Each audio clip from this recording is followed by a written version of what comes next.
base has fallen to the protesters. Private jets at the Al Banin military airport near the eastern city of Benghazi were seen grounded. Military personnel say they've joined the People's Revolution. The US Secretary of State is in Geneva ahead of a UN Human Rights Council meeting on Libya. Hillary Clinton arrived in Switzerland late on Sunday. The United States has been vocal in its condemnation of Gaddafi's regime, calling on the Libyan leader to respect his people's wishes and leave now. Fresh fighting has broken out in the Tunisian capital. Police fired tear gas and warning shots in the capital to disperse crowds on a third consecutive day of violence. 3 people have been killed and several others wounded in clashes between security forces and demonstrators since Friday. Well, the violence comes as Mohamed Ghannouchi announces he'll step down as Prime Minister. Former Foreign Minister Baji Qaid Sabsi has been appointed in his place. In Oman, at least 2 people have been killed in clashes between protesters and security forces. 8 others were injured. Police used tear gas to disperse the demonstrators. 2,000 people had gathered in the country's industrial centre of Sohar to demand political reform. Well, the cost of last week's devastating earthquake in New Zealand is being counted. The leader of the country puts the figure in the order of $15 billion. At least 148 people were killed in last week's quake in Christchurch. 50 more are still unaccounted for. The dead and missing include people from 20 nations. Funerals begin on Monday. We'll be back at the top of the hour, but we'll leave you now with Listening Post.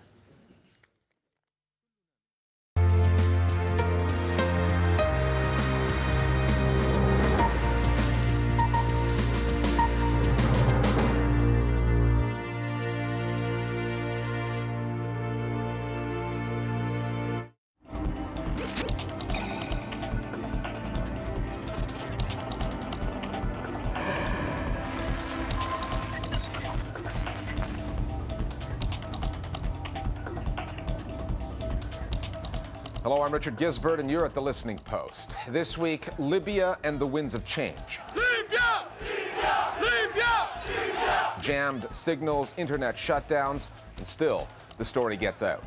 The sharpest pen in South Africa. A cartoonist tests the limits of political satire. The award-winning journalist and the award he won for taking down a U.S. military commander.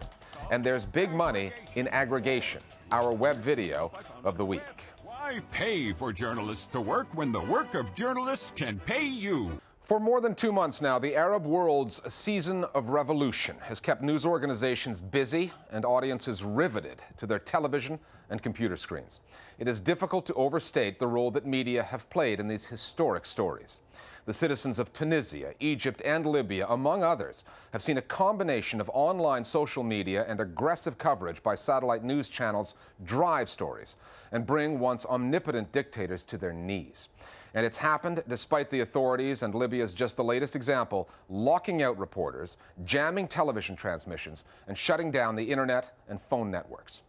Our starting points this week are Tripoli and Benghazi, the cities at the heart of the Libyan uprising. A story that, in the absence of professional journalists on the ground, has been uploaded by ordinary citizens for the world to see.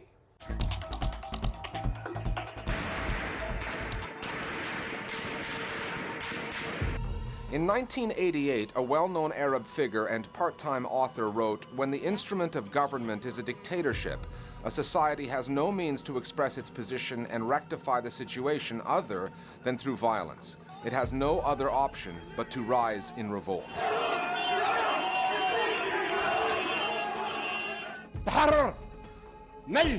Muammar Gaddafi seemed to take issue with that statement in his speech last week, which is odd because he wrote it. مجموعة قليلة مريضة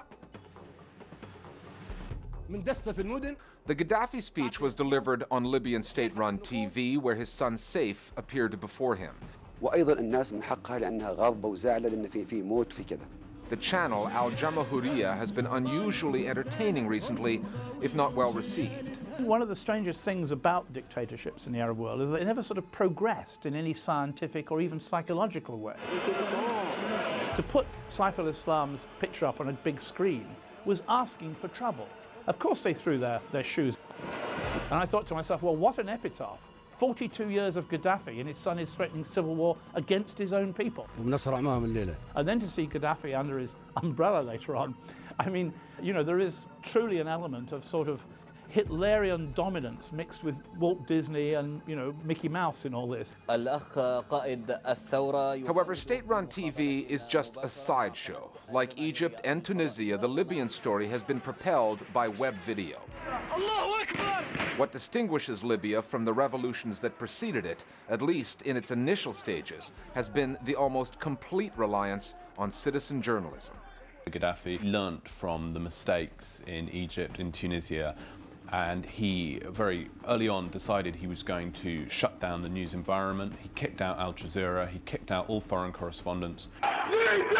Images circulating on the internet, bypassing the government's media clampdown. But the problem is, of course, that this is amateur footage, we can't substantiate it, and so it's given us this very blurry, chaotic understanding of what's actually been going on. And of course it has a certain kind of quality to it, you know, it's very raw and it's also not comprehensive. But at the same time it's incredibly authentic. And I know lots of Libyans, including myself abroad, have been acting as sort of ad hoc newsroom, you know, managers, getting accounts and compiling them and trying to make something coherent and true of them. But I think also Libyans inside clocked onto this. This is extraordinary because remember, Libya does not have the internet activism culture that exists in Tunisia or in Egypt, for instance, or even in Bahrain. So what we're seeing is that the people on the ground understood what happened in Tunisia and Egypt and Bahrain and knew that the internet is their ally. From Tunis to Cairo and now Tripoli, the story arcs have been remarkably similar. Protests initially documented and uploaded by activists, promises of reforms that protesters reject, and declarations of war by embattled leaders against what they see as a common enemy. All the Arab dictators, one after the other, have all blamed the media for their situation. In particular, they've singled out AlJazeera. So the fact that Gaddafi blamed the Arab media really is desperate. I don't think that Libyans would believe him for 1 minute. The fact is, Libyans know what kind of man he is better than anybody else.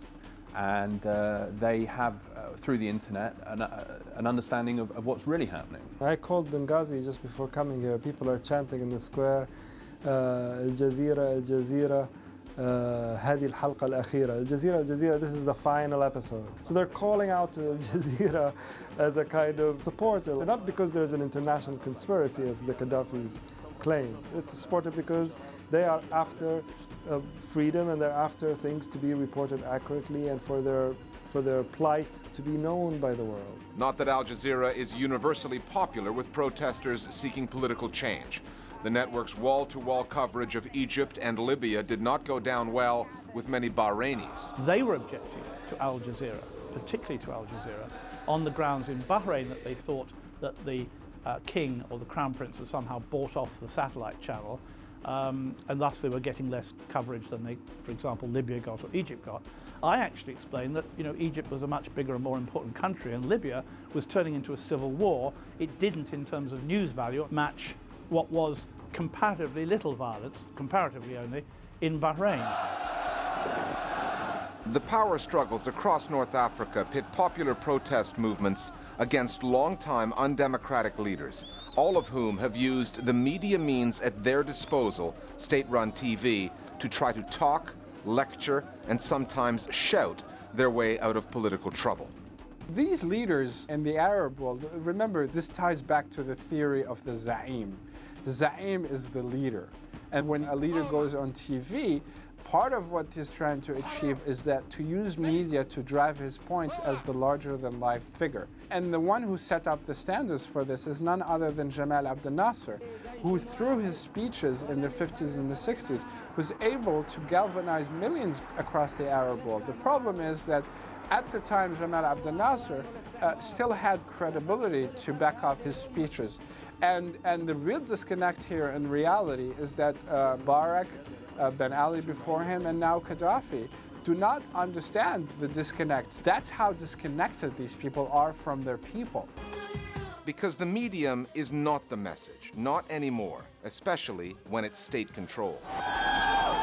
The media are the message, and the messengers are everywhere. Our Global Village voices now on Libya and the role media, old and new, play in that developing story. Widespread images of the revolutions in Tunisia and Egypt have inspired people throughout the Arab world to rise up for the same thing. But that doesn't detract from the core roots of these revolutions, and that is people are simply fed up with their autocratic rulers, the lack of freedoms, and lack of economic opportunities. Mass media is simply conveying those sentiments and can't be held responsible for the incompetence, corruption, and autocracy of the Arab regimes. Libya's been tough to follow because of the lack of international media, but I think it's also helped show the value of all the different kinds of media that we have. From the first-person YouTube and Twitter accounts of Libyans to the Twitter accounts of big media companies, and then you still have the traditional news story, which isn't as precise as it normally is because of that lack of access, but it still gives a lot of details you wouldn't be able to get anywhere else. I think that the recent events in Libya has demonstrated once more that state media in this part of the world are as out of touch and resistant to adapt to reality as the regimes, they said. Because Gaddafi has an iron grip on the state media, he and his son viewed the coverage of the uprising by foreign media channels as an act of hostility from those foreign states. If you've got a beef with the global news media and you'd like your opinion heard as one of our Global Village voices, we suggest you join the thousands of our viewers who already follow us on Facebook and Twitter. They go to those sites to find out what stories we're working on so they can weigh in. Or you can just get in touch with us via email. We're at listeningpost@aljazeera.net. Turning now to Listening Post News Bites. Hungary has promised to water down its contentious new media law, and while the amendments are popular with the European Commission, there are more changes being demanded in Hungary itself. The law went into effect January 1st and drew thousands of protesters onto the streets of Budapest. They said the new media watchdog body had far too much power. The fines that media companies were subject to, as high as €1 million, were disproportionate, and it all felt a bit like a throwback to Hungary's communist past. Coincidentally, Hungary took over the rotating EU presidency the day the law took effect, which caused some degree of embarrassment in Brussels. The amendments to the law reportedly address, amongst other things, the question of disproportionate fines, which the EU is saying helps make the law compatible with EU laws and standards. Critics in Hungary, though, say they're still concerned about the newly created media watchdog body. They say it remains dominated by supporters of the government. A prominent online activist from Bahrain has been released from jail. Ali Abdul Imam founded an online discussion forum called Bahrain Online back in 1999. Abdul Imam quickly rose to become one of Bahrain's top bloggers, recognized as a voice who used the internet to push for political reforms. But the content did not go down well with the Bahraini authorities. They blocked the site in that country.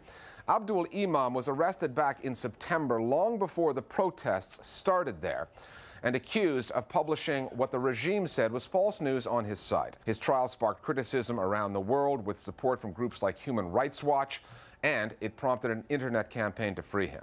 You may remember a piece that we did last June on Michael Hastings. He's the reporter whose magazine profile of General Stanley McChrystal ended up costing the commander of U.S. forces in Afghanistan his job. The reporter had up-close and personal access to McChrystal and published the general's scornful comments about the Obama administration's approach to the Afghan war. Today I accepted General Stanley McChrystal's resignation. Obama ended up demanding McChrystal's resignation for undermining civilian control of the U.S. military. You think you know America. Another story that we looked at last year that ended up winning a Polk Award, the Washington Post series, Top Secret America. The series was 2 years in the making and revealed the scope of the expanding security and intelligence apparatus in the U.S. in the post-9/11 era. When Rupert Murdoch erected a paywall around his Times of London newspaper's website, he hoped that other newspapers would follow suit. Well, he'll be happy with this development. The Telegraph Media Group, which publishes the UK's Daily Telegraph, is reportedly preparing to announce that starting in September, it will begin charging for some of its digital content. Word is the Telegraph is not looking at a full paywall like the Times is,